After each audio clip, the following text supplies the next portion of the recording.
You guys know that I was just sitting here thinking it does feel good to take a break from Africa for a bit. I love the food, love the weather, the people, but all that begging, man, everywhere you go somebody trying to scam you. The women ain't got no money. I mean, some of them do, but the majority of them don't have no money. And every now and then they trying to hit you with a okie doke and try to get $60 here, $60 there.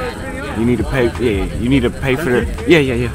You need to pay for their Uber. You need to. I mean, after a while, man, man, you can. Africa is not as cheap as it seems. Once you start living there, you start actually seeing it's not. It's really not that cheap. Especially if you're gonna be single. Maybe if you were in a relationship, but no. No, I think, yeah, it's not cheap at all. So it feels good to take a break for my bank account to take a break too. So I think I am gonna go to Europe for a while and stay for 3 or 4 months, and then go back with a different mindset this time and a budget. Cause I was just blowing money for no reason over there.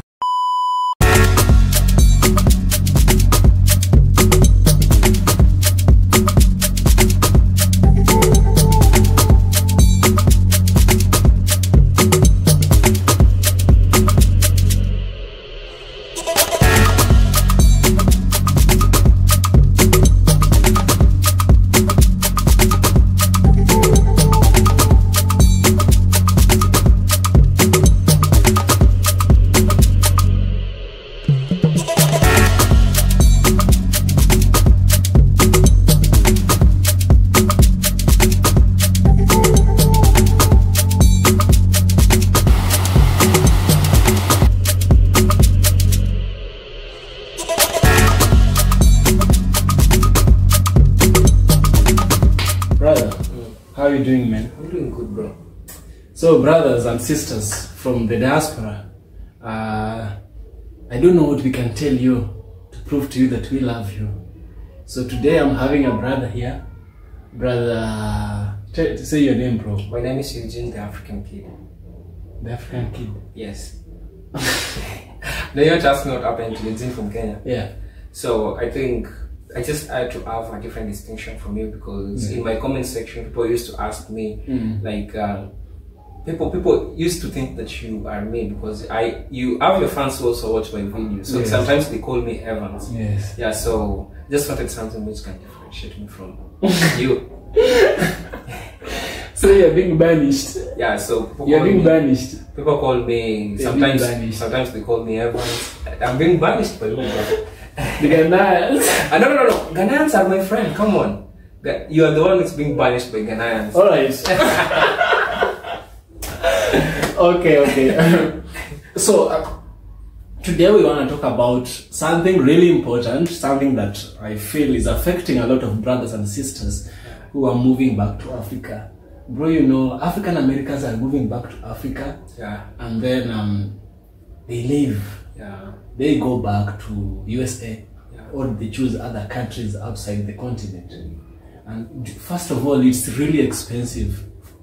Yani, do you know how much is it to leave USA to Kenya? Say Kenya. Talking about transport only. Yes. Well, I might say, because I haven't traveled yet, but I can say it's around $1,000 to $2,500. Yeah, that's the price. Yeah. Imagine how much that money is. It's a lot of money. You plus the visa. You know, you've not placed the visa. For now, Kenya is visa free. Yeah. But before you place back then, it was really expensive. Yeah.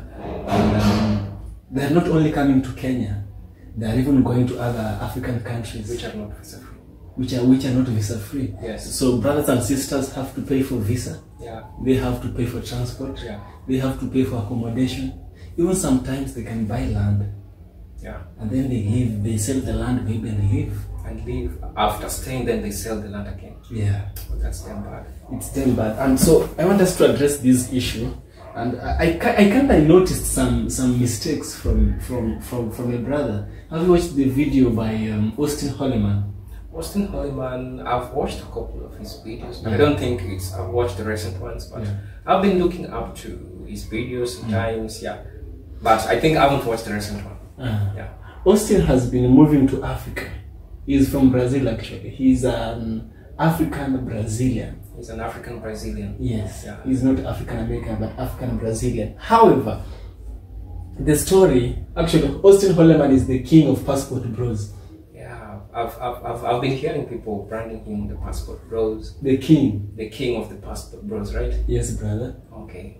So, Austin, as being a Brazilian African, does not exclude him from his experiences, that which can also affect you African Americans and the Africans in the Caribbean. We have a lot of Africans in the Caribbean too. Yeah.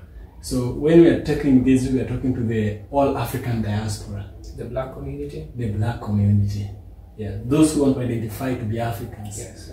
So I want us to react to a video that Holliman did. He left Africa. Yeah. He went all the way to Thailand. Yeah.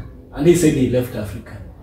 So I want us to check this video, see what we can learn from it, and then give our thoughts. Share important things with our brothers and sisters. I think that would be fair. That would be fair. Yeah. So let's watch the video. Okay.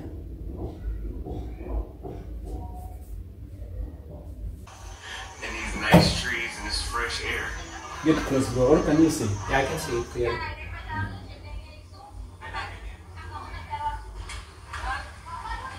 This is Thailand. Bangkok. Yeah. Looks more like Mombasa. Yeah, it's more of Mombasa and the beaches. You know. Yes. Yeah. Wow, that's a really wonderful boat. Actually, how the waves, the ocean moves. This must be a motorboat he's driving. Yeah, it's more. Yes. Wow, look at the islands, the small island. Yeah. Can you imagine staying in that place? How do you get supper, like food supply?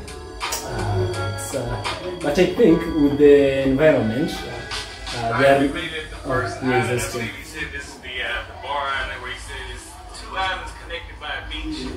I'm not sure what he was talking about. I don't see that. Again, I guess he's talking about this right here. It's just a higher tide, so it's sand connecting the two islands. You just can't see because of the water right now, but it's nice blue water. The sand isn't steaming hot. It's nice. The sand is cool. The sands are like the ones in Nyali Beach, the white sand. Just like Mombasa, bro. Yeah, this is Mombasa, except for those small islands. Yeah. That's a beautiful lady over there.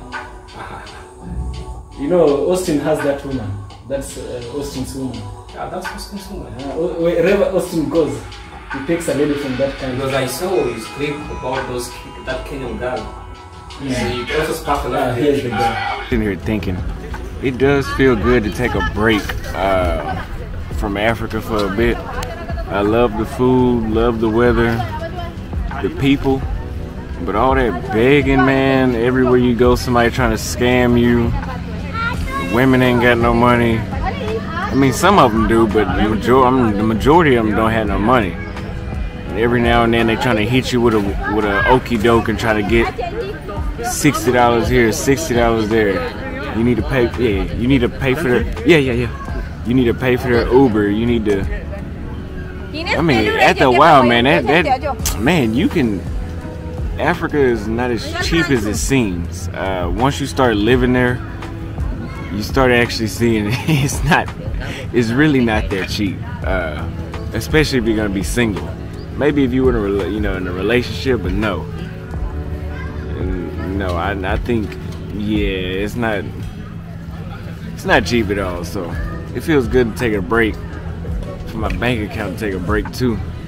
I'm gonna go to Europe for a while and stay 3 or 4 months, and then go back with a different mindset this time and a budget. Cause I was just blowing money for no reason over there. This is the woman, bro. A Bangkok woman. Yes.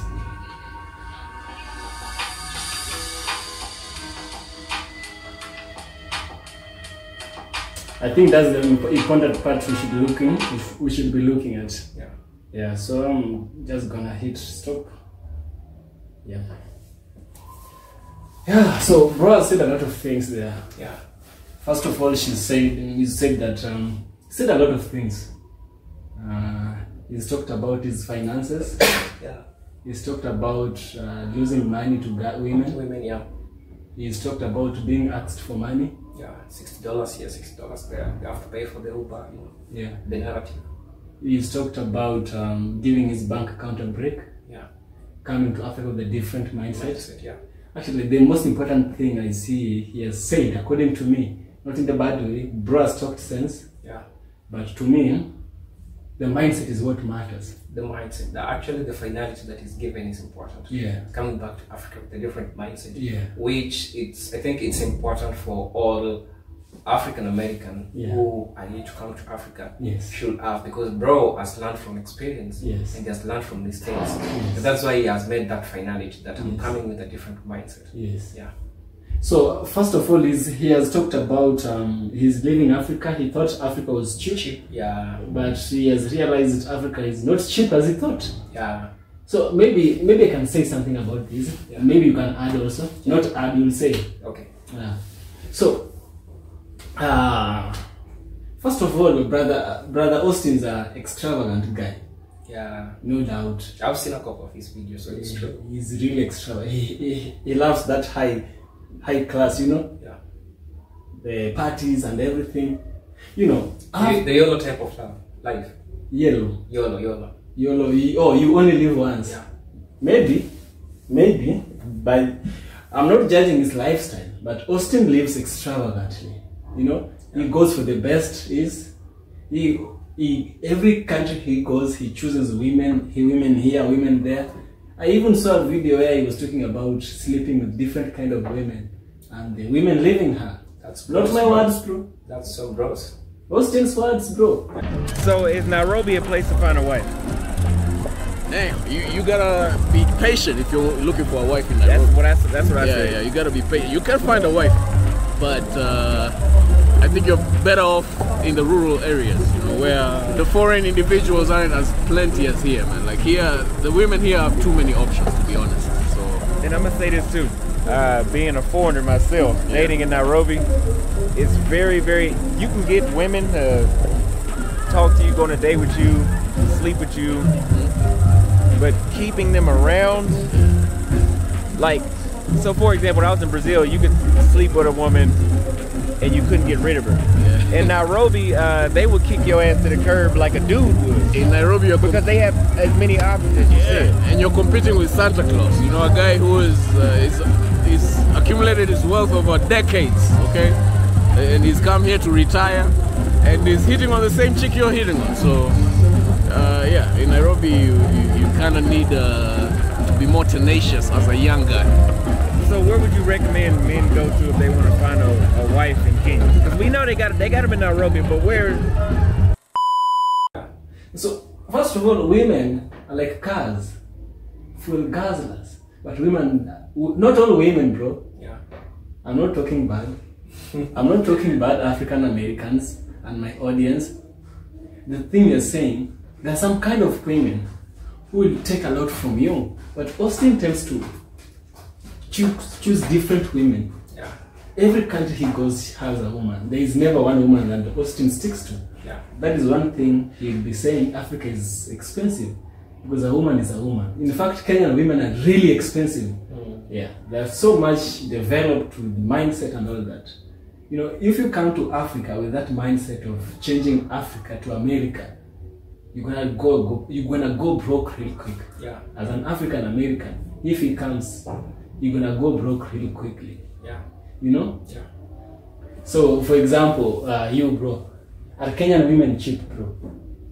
Just be sincere, bro. As a matter of fact, with Kenyan women are not cheap, and not generally even Kenyan women. I can't say that there is a woman who is cheap. No, let's use Kenya Context, Kenyan Yeah, context. the Kenyan context. Okay. Yeah. Kenyan women generally are not cheap, just like any other woman, because if you decide to, be with a woman, yeah, it's something as a man to prove your masculinity. You have to provide for them, and there's no problem with providing for them. The only problem that comes with it is that when you want to have a couple of women, and all of them will want you to provide for them. You understand? And it's even worse if they know that you have other ladies, so they'll see you as a person who they just want, like you want to use them, so they'll also use you. Yeah, bro, you have a point, bro. Yeah, continue. So, as you saying that we are damn expensive, Kenyan women are damn expensive. Remember, you're making this public to people that you can't have one woman. Yeah, publicly. So if you're making it public, you can't have one woman, then women will treat you like a bank account, because they know damn well that you come and go. So they better use you while you're still there. Yeah. Thank you for that point. Yeah. So myself, I think, come to Africa with the mindset that Africa is not the United States. This is a big problem I'm always preaching. African Americans should stop looking for the United States of America in Africa. They'll never find it. They'll force their ways in, but they'll never find it.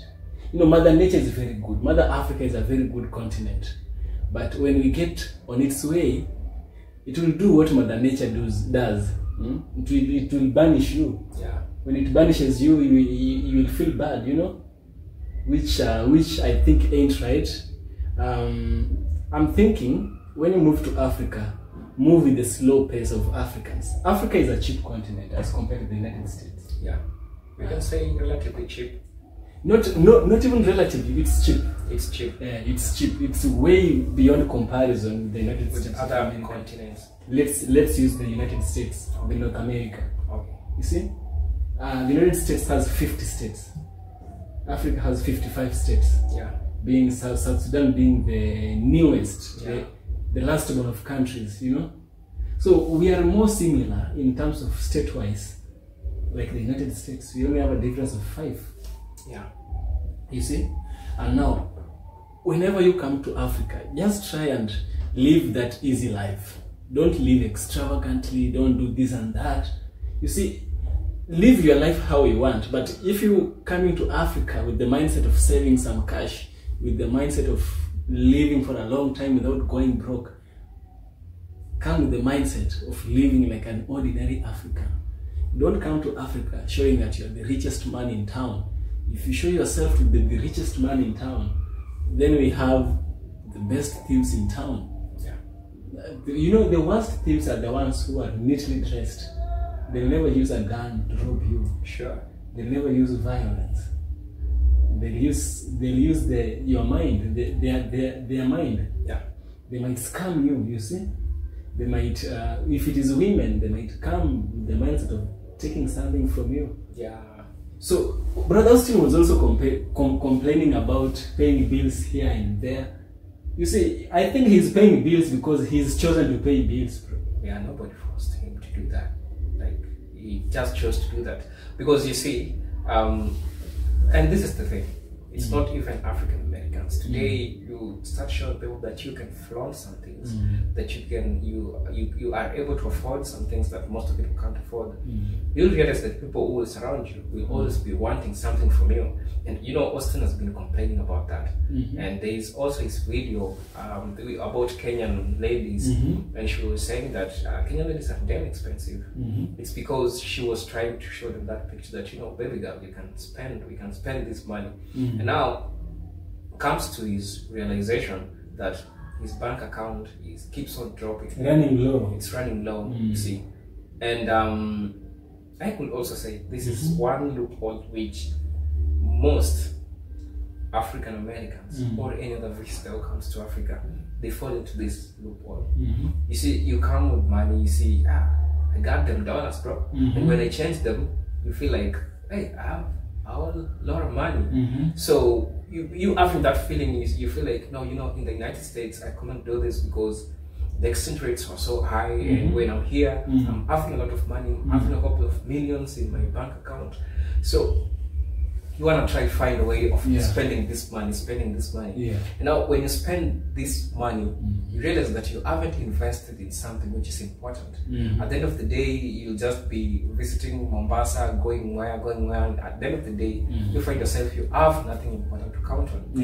And I think Austin is a perfect example of such kind of people. Because take this scenario, even in Bangkok where he is right now, if he doesn't have financial education, then he'll just run them broke. Maybe he won't even get back to Africa. Maybe. At you want to get back to Africa? Hey bro, do you know why I'm laughing? That's so harsh. It's not harsh, but that's the truth. It's really, bro. So he'll stick in Bangkok. He might stick there. He's in some island in Thailand. Okay, the thing is, you see, when and it's also the same thing that I'm trying to talk about, bro. Like in Africa, you need to be strong. That's the truth. Africa. You know, people think that Africa is something you go. It's like a paradise. Africa is not a paradise. It's another place that you have to have a survival instinct. And most of African Americans surviving in Africa, they have that survival instinct because you are always on the radar, because you don't trust everybody, because anybody can scam you. Any lady around you, you must know their intention. You must know what they want in your life. That's why they keep on complaining that, you know, Africans, they charge them exorbitantly. Africans keep on borrowing them money. You understand that? It's because they don't have survival instinct. You know, something I didn't like about what he said is that Kenyan ladies don't have jobs, which is equivalent to not having money. He said that, but that's a damn lie. Here in Kenya is one of the countries in Africa where ladies have a high employment rate in the whole of Africa, Kenya. But he is saying that ladies are borrowing him for money. So I'm wondering, if a woman is expensive, this woman has to be working. She has to be doing some things.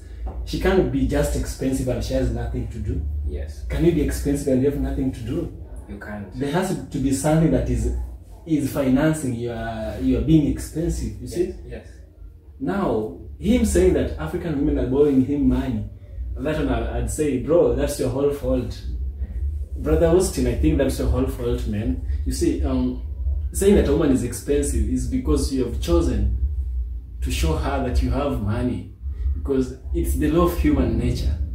Money attracts evil. Money attracts some bad characters. So you have to be low-key, just be low-key. I think some women in Kenya, yes, they don't have jobs, but not all of them, Brother Austin. Not all of them, I mean many of them have jobs, less of them don't have jobs, especially women that you interact with. The class of women Austin interacts with high-status women. High-status women. Just not any woman. Austin would not just date any woman. Because even the place where Austin was in Kenya, while he was in Kenya, it's an high-end place. See, when you move to Africa, choose a moderate place to stay. Mostly if you are on a budget. Choose a moderate place to stay, place where you can do some savings if you are on a budget, you see? But if you are coming to splash it, man. But if you want to save it, choose somewhere which is moderate.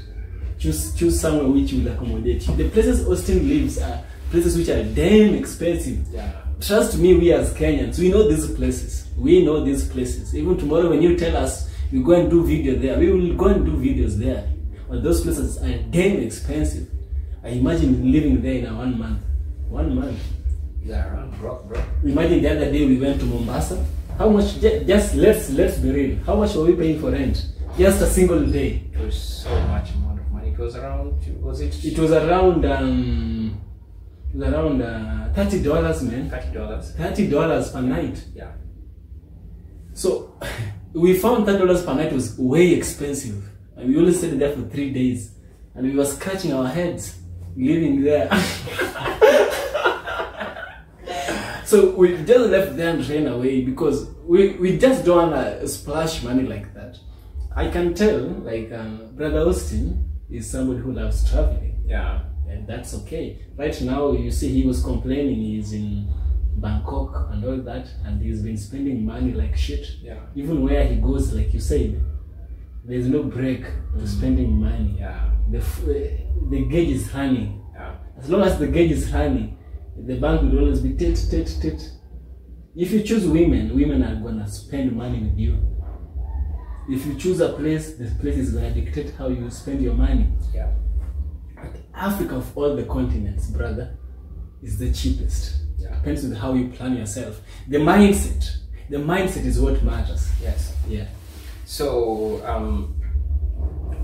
maybe we could say that Austin might also be generous at some point, because if he keeps on complaining that people comes to him and then he gives them money, we can say he's also generous. But again, fact is he needs to put a break. You know, tell a person like, bro or sis, I got no money right now, so if you can't be with me, then just leave. Because I think sometimes our problem is when people feel, we see people, if people see us that we have money, we don't want to let them down, and we don't want to take that status down. So now people perceive, oh, this guy is from, you know, he's from America or something, you know, he got money, so we don't want to lower the bars. So I think he's also fallen into that type of problem. Yeah, because he also wants people to know him that it's a big person. Yeah, he's a big person. He got the money. Got the money. But there's a proverb that goes, loaded wagons don't make noise, bro. Sure. You see, the rich of the richest, when you meet them, brother, they put him on. Look at how Bill Gates dresses. Just look at how. Have you seen with one sweater, brother? Yeah. With the shirt like this, mine, and it's here with the glasses. The glasses, like, even mine might even be expensive than Bill Gates. Mine and yours might be expensive than Bill Gates. No, yours. Not mine. Okay. And that's the richest. One of the he held the world richest man title for a very long time. Yeah. You know, and so he's keeping it low key. So the thing is the mindset. You see. Yeah. So living a luxurious lifestyle, especially when being transported from living the United States to Africa, can lead to financial downfall for many African Americans. You see, brother? Yeah. So with the extravagant purchases and lavish experiences, these often mask the underlying financial risks. So there's a time he wanted to buy some shoes in Rwanda, specific kind of shoes. Do you know how much is an original Nike?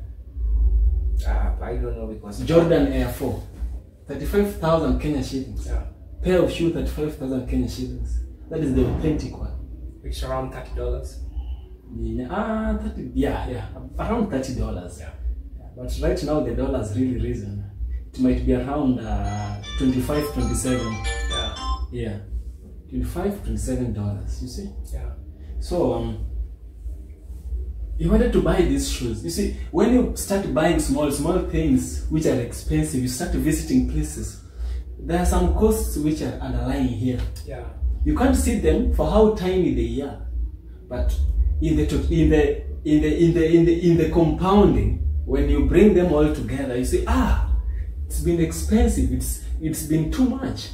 You know. Yeah. I like calling this the compounding effect. You see. Yeah. Small things create compounding effect. You, instead of using this mug made of porcelain, you want to use a mug made of gold. They can still hold tea, brother. Yeah. One won't pour tea, one won't. But why would you choose gold, bro? Choose gold when you have infinite amount of money. You see. Yeah. But choose whatever you want. But if you're on a budget, keep it low key. Keep it low key. Another thing I've noticed is that there's a problem with Brother Austin's idea. Yeah. Is I would say this. You see, the relocation to Africa might be seen as an opportunity for a fresh start, but the temptation to maintain or elevate one's standard of living can be overpowering. Expensive cars, upscale housing, and high-end fashion become status symbols that contribute to a facade of prosperity. However, this facade can crumble when financial responsibilities are overlooked. You see, you want to show, I have this, I have that. Okay, the video is not about Austin. I'm feeling like it's being much of Austin than African American. I think it's not being much about Austin, but it's like you having, for example, you're in a house, and then there's this one rodent which keeps on eating your clothes. Yeah. And you don't know exactly which rodent. So the rodent that you get will serve as an example to the other rodents. Yeah, so it's like so it's not about Austin, because we have a couple of people who have fallen short the same way of Austin, and then they have been returning back to the United States. So it's not all about Austin, because this is also for people who have also returned back to the United States after seeing that Africa is becoming damn expensive to them. But in reality, it's not that Africa is being damn expensive. It's the problem was with them, because they had that mentality that, you know, I got a lot of money, now I gotta spend it, I gotta spend it. At the end of the day, you left the United States having the plan of buying land, having the plan of putting your house, but you go there, you see things are so cheap to you, and your mind is being bombarded, and then you start just buying things. Then the fourth month you realize, oh shit, you've been living in a hotel, you haven't bought any land, you've been having ladies with you, and you're so confused. The amount of money which remains can't sustain you to be in Africa, because you have to get a land, because you can't also continue staying in the hotel. So what will you do? The remaining amount of money, you pull yourself back to the United States. Back from where you're coming from. Back from where you're coming from, not generally United States, but where you're coming from. And the good thing with Austin is that kind of he has learned the mistakes he made. That's why he said that he's going back to Africa with a different mentality. And he's taking a break. Yes. You know, the funny part was he's giving his bank account a break. It must be running. It must have been running. Yeah, it has been running. And that's the truth. When you show people that you got money, people gotta help you spend it. That's the nature of money. If you show people you have it, people got a lot of problems, bro. If you show them you got money, they gotta find ways of you solving their problems. It's good to help, bro. It's good to help. But you see, when you expose yourself to people, it brings unnecessary things. For example, you was entertaining unnecessary things. What do you want a lot of women with? I mean, even billionaires don't do that. Bill Gates has only one wife, bro. Who else? But Warren Buffett, one wife. You see, there's something we can learn from the people who are on the top of the table. So another thing is, the cost of living in Africa, though generally lower than in the USA, can still escalate rapidly when attempting to replicate an extravagant lifestyle, which brother has been doing and some people have been doing also. So imported luxury goods, high-end services and exclusive membership add up, often exceeding the income generated by many African Americans who have made the move. So once you are in the continent, I think what you should do is match the pace. It all boils, we can talk like a million minutes, but it all boils down to one thing: match the pace. Just that. What also I've always been saying in one of my videos, you know, I said that when you come to Africa, find ways in which you can promote the local people, and this is also advantageous to you. See, because majority of the local people, their businesses are small business, small hotels, you know, small places a person can visit. Don't go to high-end places, because these are places which are run by the government. So you won't be helping an individual, but you'll be helping the government. But if you put yourself low with the locals, and then you support their work, they won't support you. And some are even good when you show them that you're a person who can be trusted. They can tell you, you know, they tell you, brother, I'm seeing here what you're doing, you're spending a lot of money, so I don't want you to do that. how much money do you have? And then they'll say, bro, I got this amount of money. So they tell you, I want you to do this. I want you to invest maybe in real estates. I want you to, you know, buy land in this place. I know a friend of mine who sells land. Legit land. You won't be scammed. Understand? You won't be scammed for that. So I feel like it's always within, the power is within the locals. If you put the locals closer to you in the right way, I mean, you will build an empire in Africa. Yeah, I love the points you are giving, because you should, I think you should follow the pace. Yeah. When you're on the top, when you put yourself like you're on the top, nobody wants to interact because they feel they can't match that energy. Exactly. But when you lower yourself down, you're gonna attract a lot of good people. Because a lot of good spirited people always have that low spirit. No, it's a high spirit that they tend to you know, to feel. You know, when you are putting yourself in a position that you are down, but you're not really down, you are showing that you can be able to empathize. So people will love you for that. They won't think of scamming you. Maybe you can add up something for that. That's why they also say that, you know, true friendship is formed in the basis when you don't have anything. I think you know this story. There are some people that they loved each other. There are a couple of friends, they love each other, but they don't have money, bro. But they loved each other. But you know, when you have money and you don't have friends, when people start coming across you, you start thinking, what is it because I have money? You see? And you'll be doubting the friendship that people are offering you. Is it maybe because of money or something? And you see, when you don't have money and you are a group of people who don't have money, the friendship is pure, the friendship is true, because we all know that we don't have money, but we got each other as bros. You understand that?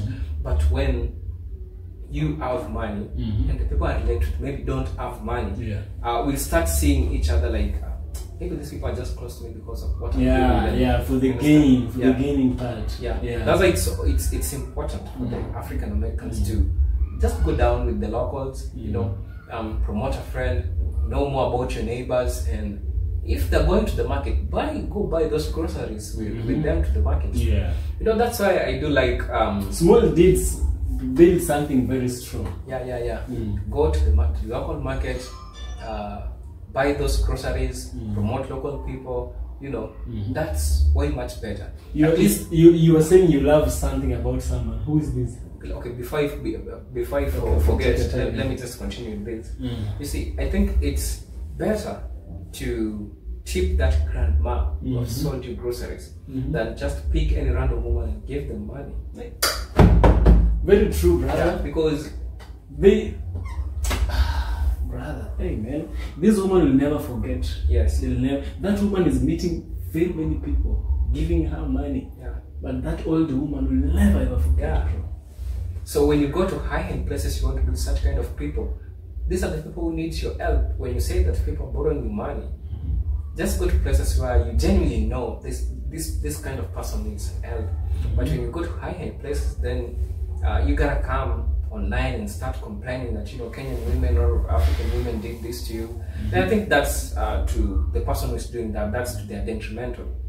Because if you can't, you know, when you give somebody something and then they appreciate you, you want to go and complain because it has gratified your heart. Like you feel good because that's kindness.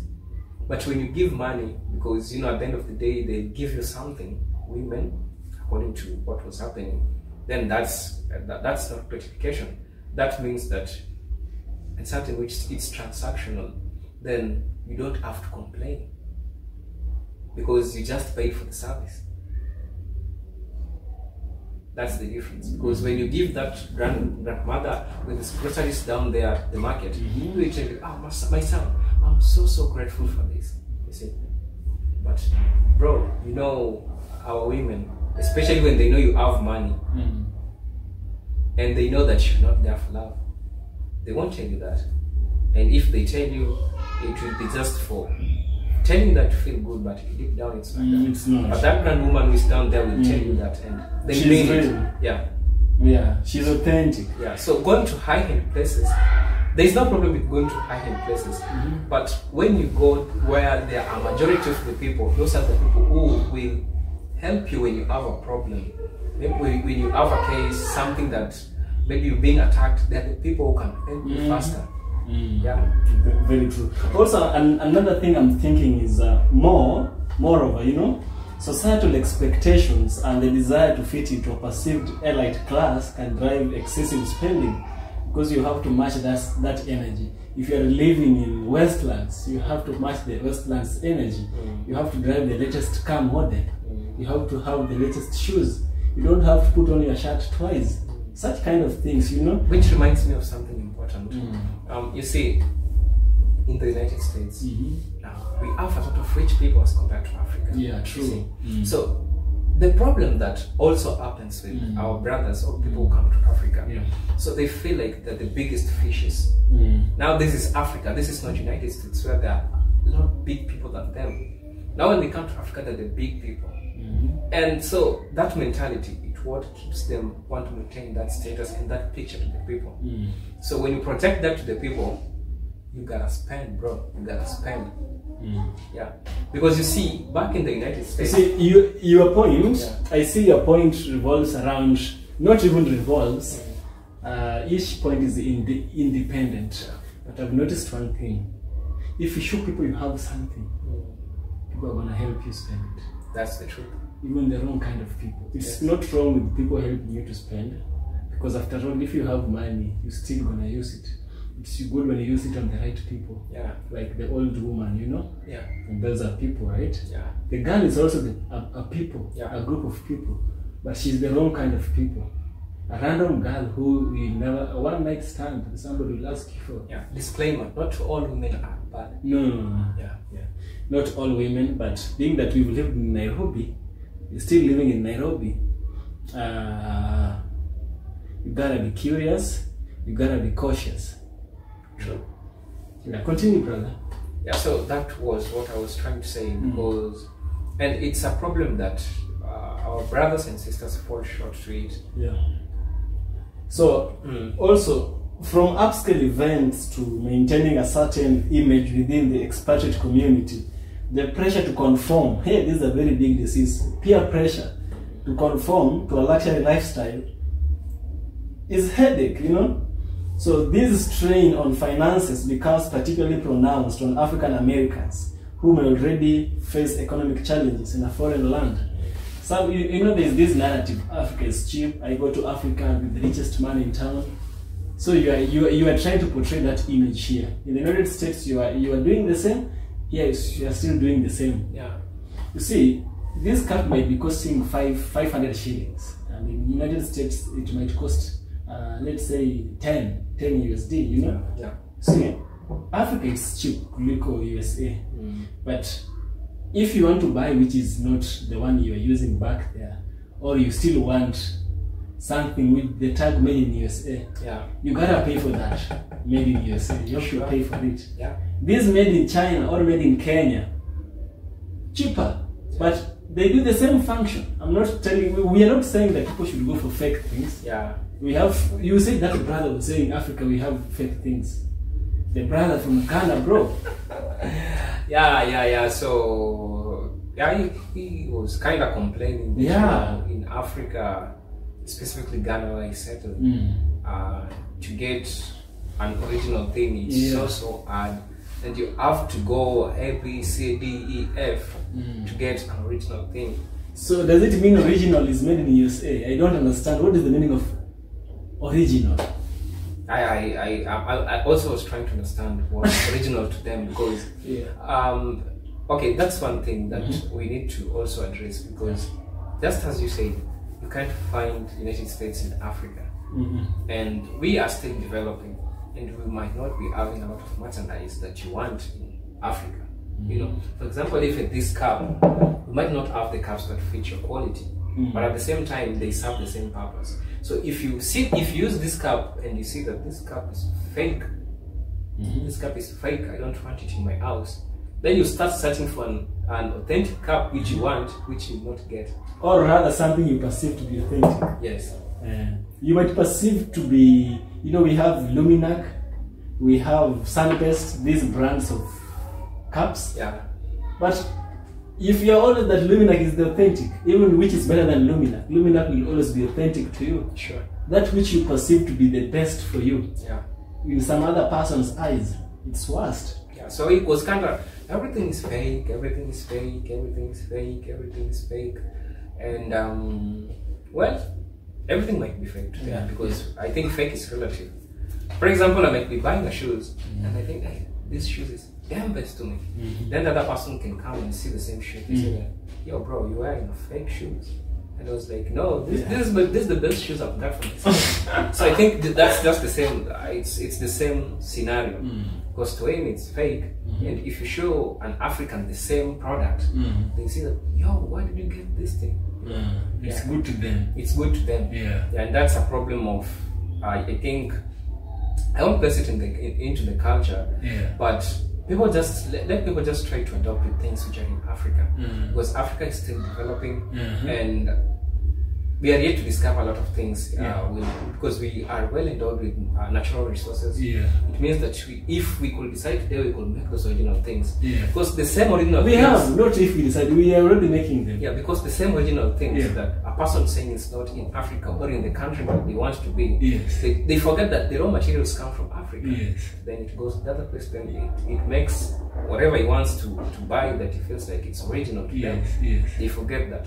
So is it that we are still trying to innovate our technological sector, and with time, Africa will have everything we want. So let people just be patient with Africa. Let's don't push Africa so fast to the extent that you want to stay in the United States in Africa. There's a reason as to why we have United States of America and we have the United States of Africa. That's true, brother. Yeah. So something that African Americans can do is invest in substantial financial practices, which is crucial for long-term stability. Just invest. I think you already said this. Do some budgeting, do some savings, and making informed financial decisions, which should take precedence over the allure of immediate gratification. Without a solid financial foundation, the dream of a prosperous life in Africa can quickly transform into a financial monster. Also, I want to say something about that. When you come to Africa, it's not all about investment. There is a wrong investment and there is a right investment. True. And I've also had a couple of cases where visitors come to Africa, they start investing, and later on they go bankrupt. It's because of wrong investment. What I'll tell somebody is to understand the economic trends in a country, because Kenya today, there is a large transition in the economic sector, which affects even any person who does business across Kenya. Because you see, when dollar is affected, everyone and the economy is affected. That's so much how we depend on the dollar, imagine. So you see, when you come to Africa, or when you go to a place which is new, try to understand the trends in the economic sector, because like right now, a person who is coming with the same mentality of 10 years, coming to do a business in Kenya, there is higher chance they are likely to fail damn terribly. So it's important not just to invest, but look at the trends. What is it working right now for people who are doing businesses? What is it working for them? And also try to apply the same and learn from the best. I agree with you, brother. I totally agree with you, you see. So the pursuit of a luxurious life, when coupled with challenges of being a Black American in Africa, can lead to financial instability. It is essential for individuals to prioritize financial well-being, resist societal pressures, and adopt sustainable money management practices to ensure a more secure and fulfilling life on the African continent. I've said this, and I'll say it again. Yes. Africa, it's not like any other continent. Africa, it's on its own. Africa is Africa. Let it be Africa. So, when you have a feeling that you will come to Africa, it's easier for you to become a billionaire in Africa when you are somebody from outside Africa, because there are a couple of things which favors you. The exchange rate is on your side, because the first months you can't even be a trillionaire if you want. But again, it's not about if you decide, if you fall to the people who have the societal pressures, because you feel like, oh, back in the United States, I wasn't counted amongst the people. They call themselves ballers. Yeah, they was to count themselves as ballers. But now, when you come to Africa, you want to project something which you are not in the United States, because it's easier for you to become that, because most of people are not that as compared to the United States. That's a pressure which you've taken from where you are to Africa. So you realize that this thing will make you spend money differently from any other person. That even business people will believe they have a lot of money, but they don't spend in that way. So if you start spending that way, you'll have to maintain your status. Because the more you spend is the more you tell people that I'm this person. That's the truth. In Africa, you are respected because of what you hold, what you have. So if you want to be respected, you will show people that I got this money, I got this money. In the long run, the banks will drive. Don't give in to societal pressures. Yes.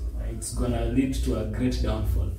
Just live a low-key life, and you'll have a successful African transition life. Till I think Africa has just.